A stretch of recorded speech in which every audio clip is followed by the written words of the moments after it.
Bom, eu quero aqui agradecer a todos pelo convite e já fui apresentado. Dizer que o tema que eu vou apresentar aqui é secas e gestão dos recursos em regiões semiáridas, passado, presente e futuro. Eu sou Renato Fernandes e sou da Universidade Regional do Cariri, Departamento de Construção Civil. Aqui está a estrutura da apresentação, que vai servir como base do que eu vou apresentar. E uma das primeiras questões que eu quero colocar aqui é que o clima exerce uma influência muito grande em nossas vidas. Então, existe uma representação dessas secas que está associada ao clima na literatura brasileira através de livros como o 15, Morte e Vida Severina, Vidas Secas, todos são clássicos que a gente conhece aqui no Brasil e são muito importantes para a representação dessa cultura, né, que está associada à presença da seca. Existe uma necessidade de adaptações das condições ambientais, do ponto de vista histórico. A gente tem civilizações como os maias, os vikings, a civilização Rapa Nui da Ilha de Páscoa, que todos entraram em extinção, possivelmente por falta de adaptações ambientais, como representado no livro O Colapso. Um outro exemplo clássico é o Mar de Aral, que tinha em 1973 um volume de 628 km3 e em 2009 praticamente já estava aqui na imagem muito pouco e praticamente zero aqui em 2014. Esse mapa mostra como a chuva está distribuída no mundo, né, e a chuva é um dos principais fatores, né, para a gente caracterizar um clima de uma região. E quando você vai olhar para os desastres naturais, aqui uma média de 1991 a 2012, a gente vai ver que os afetados, mais de 50% dos afetados desse desastre era por estiagem ou seca. Então, isso já justifica esse debate aqui pela importância desse tema. Do ponto de vista histórico também, os campos no Nordeste, por exemplo, no Ceará, a seca ela causou grandes impactos, inclusive a gente teve campos de concentrações da seca, que eram uma alternativa do governo para recolher, né, esses refugiados da seca que iam para as capitais, principalmente Fortaleza, à procura de apoio, de sobrevivência. E aí tem aí as imagens de uma estação do campo de concentração do senador Pompeu, e um registro fotográfico dos flagelados da seca em 1877, na cidade de Iguatu, e só dizer que em 1932 a gente teve aí várias pessoas que eram mantidas nesses campos de concentrações, que podiam chegar em torno a 74 mil pessoas. Essa reportagem da Super Interessante mostra os principais registros de secas, né, que ocorreram ao longo no Brasil, desde 1723, e recentemente a gente viu isso ocorrer aqui na região Nordeste. De 2012 a 2018 a gente teve uma ocorrência de uma seca considerável, e eu já destaco aqui em vermelho porque a seca é um evento que se espera que ocorra nos próximos anos.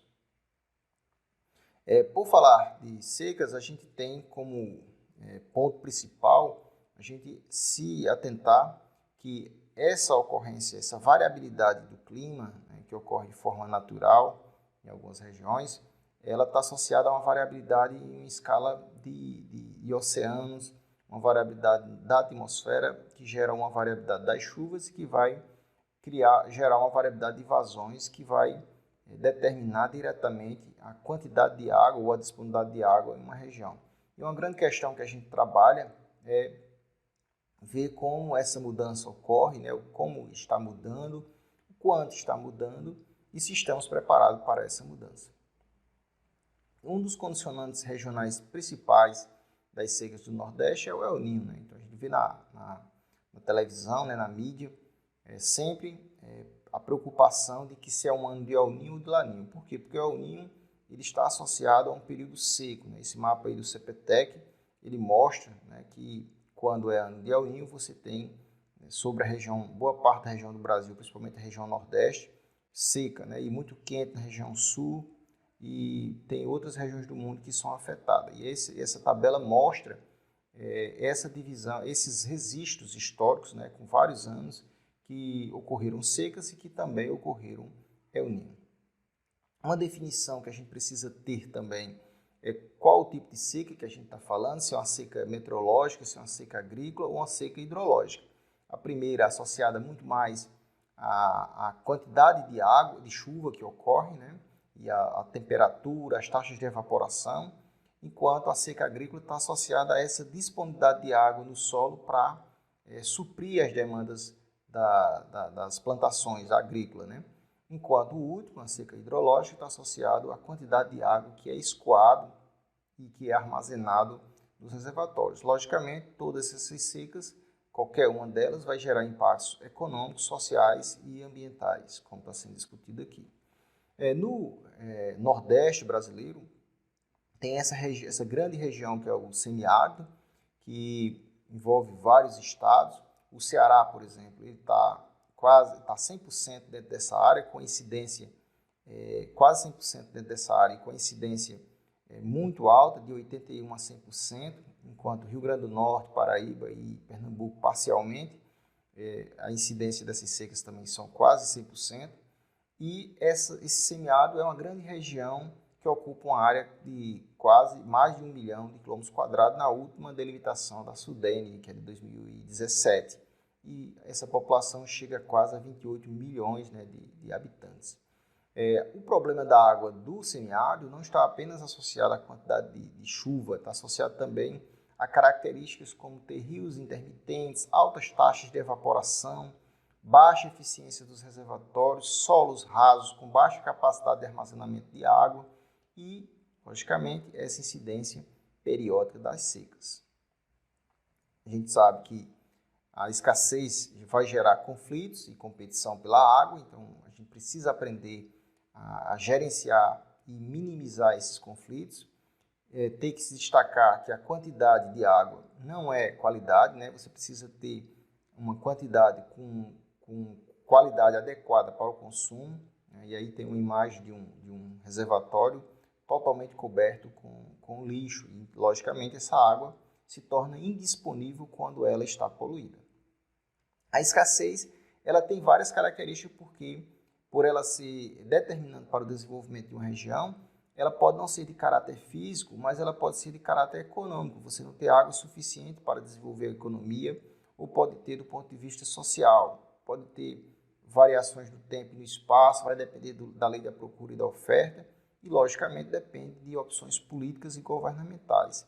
O semiárido, por exemplo, a gente tem uma disponibilidade de 1.500 metros cúbicos de água por habitante por ano, que é acima da condição de escassez preconizada pelos organismos mundiais, internacionais, como a ONU, o Ministério da Saúde, mas você tem países aí com uma disponibilidade extremamente baixa, como a Palestina, que tem 320 metros cúbicos por habitante ano. Então, a conservação da água está associado com a redução da quantidade de água extraída desses mananciais, reduzir o consumo, a redução dos desperdícios, redução das perdas das águas nos sistemas de abastecimento de água, porque a gente perde quase 40% de água nas redes, aumento da eficiência na agricultura e reciclagem e não poluição dessa água.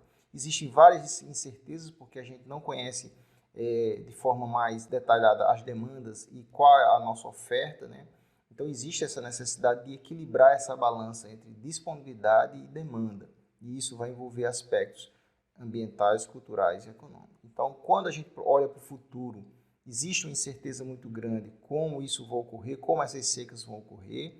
Aqui mostra, por exemplo, um mapa com a redução da disponibilidade de água no Nordeste, né, que chega a 35 bilhões de metros cúbicos, que mesmo com essa infraestrutura, a gente tem problema de abastecimento por conta dessa irregularidade dessas chuvas, né? E hoje, atualmente, a gente tem apenas 34% da capacidade armazenada. E isso vai gerar implicações na agricultura, no PIB, né? Então, uma correlação muito forte para a Etiópia, por exemplo.